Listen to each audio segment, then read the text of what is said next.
Podcast La Salle Orgue.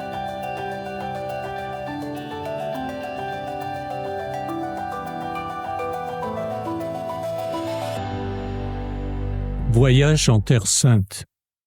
Un étudiant palestinien et un soldat réserviste israélien nous rappellent la douleur de la guerre, mais aussi l'engagement de continuer à répondre en tant que Lassalliens au désir profond de tant de peuples et de cultures et de croyances religieuses diverses, de rechercher la paix et de construire un monde plus fraternel, plus juste et plus inclusif.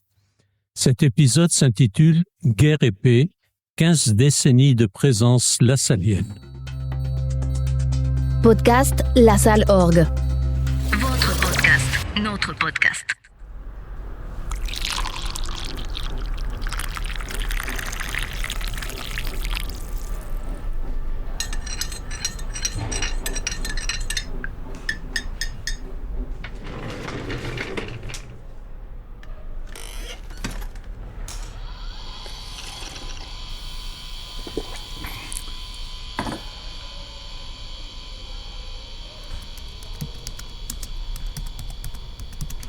Alors que j'écrivais la lettre pastorale de cette année, mes pensées se sont reportées vers l'intensification de la tension en Terre Sainte, ravivée par la récente explosion de violence.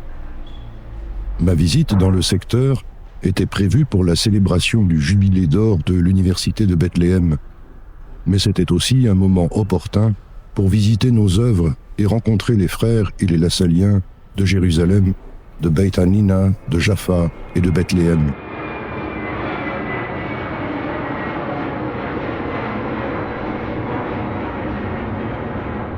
Trois jours après le départ de mon avion de Tel Aviv, l'attaque du Hamas était lancée.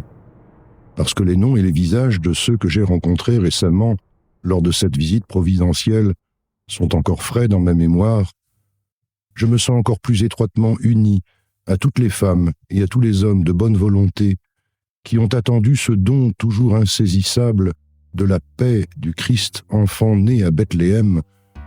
Je crains les attaques et les contre-attaques en cours, parce que je connais certains de ceux dont la vie est en danger.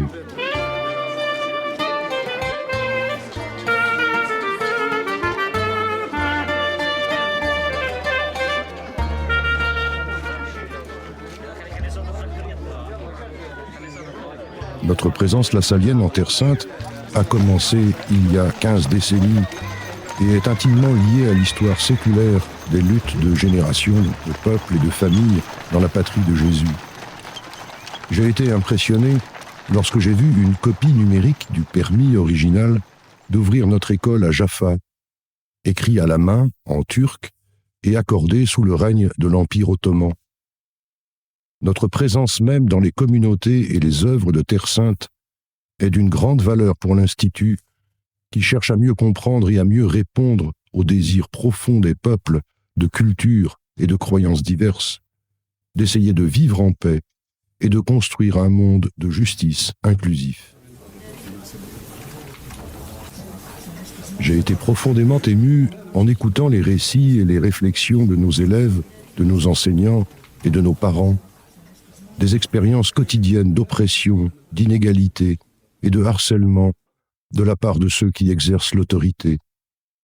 Le silence et l'écoute attentive étaient la seule réponse appropriée à leurs récits d'un courage inflexible face aux dures réalités qui sont devenues normales dans ces régions. J'ai eu la gorge serrée lorsqu'un jeune étudiant a raconté récemment son expérience quotidienne de Palestinien prenant le train pour se rendre à l'école et en revenir.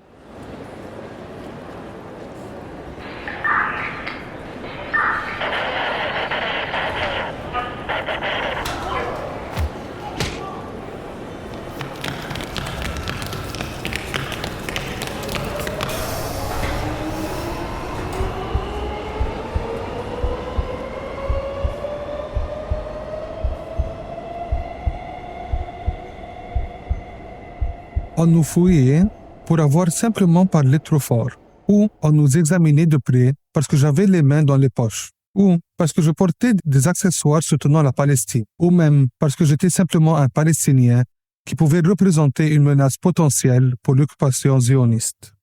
J'ai subi des humiliations publiques, des agressions physiques et des insultes, simplement parce que j'étais un Palestinien qui prenait le terrain. J'ai même été arrêté parce que je portais mon cartable, sur lequel figure la carte palestinienne. Et j'ai subi des violences physiques, y compris des jets de gaz poivrés. Les histoires se sont poursuivies dans la soirée. La fin de ma visite approchait lorsque j'ai rencontré un groupe de frères missionnaires affectés à la Terre Sainte. J'ai eu ma propre série de questions à poser. Quelle grâce avez-vous reçue qui vous a donné le courage de vous rendre radicalement disponible pour servir dans ce secteur? Quelle perspective d'espérance avez-vous acquise au cours des décennies d'engagement dans des œuvres qui continuent d'être fragiles pour les années à venir? Comment notre ministère de présence dans ces zones de conflit pourrait-il faire lever la patte face à la léthargie et au scepticisme? Leurs réponses, individuelles et collectives, à ces questions fournissent à l'Institut des points de repère essentiels alors que nous nous lançons dans le projet Levain. Le témoignage de leur vie et la force de leurs convictions serviront de source de force et de sagesse pour tous les frères et lassaliens du monde.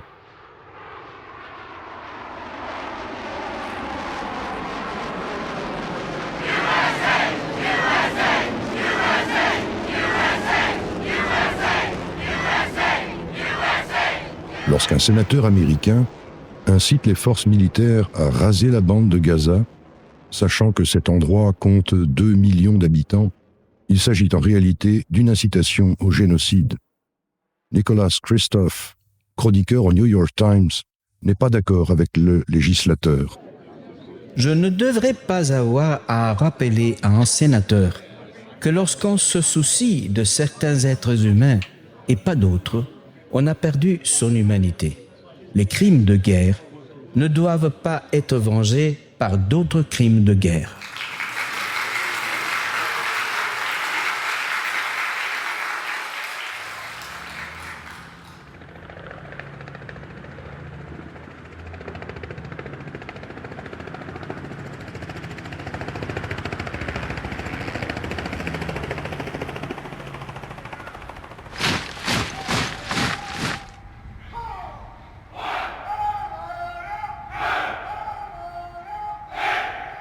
Le réserviste israélien Nir Avishai Cohen, rédigeant ses réflexions alors qu'il est à bord de l'avion en provenance des États-Unis qui l'amènera sur les lignes de combat, nous fait part de son point de vue.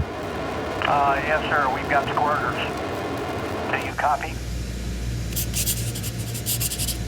Cette guerre, comme d'autres avant elle, se terminera tôt ou tard. Je ne suis pas sûr d'en revenir vivant, mais je sais qu'une minute après la fin de la guerre, les Israéliens et les Palestiniens devront s'interroger sur les dirigeants qui les ont conduits à ce moment. Nous devons nous réveiller et ne pas laisser les extrémistes gouverner.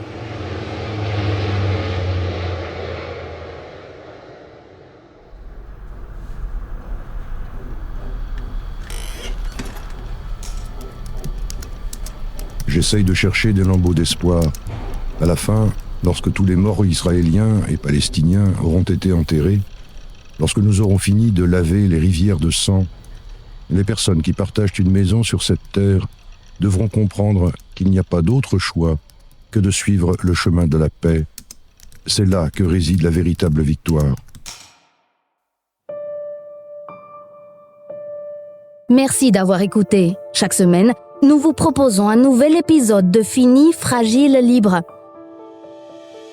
Suivez-nous et partagez La Salle Orgue Podcast, votre podcast, notre podcast. À très bientôt.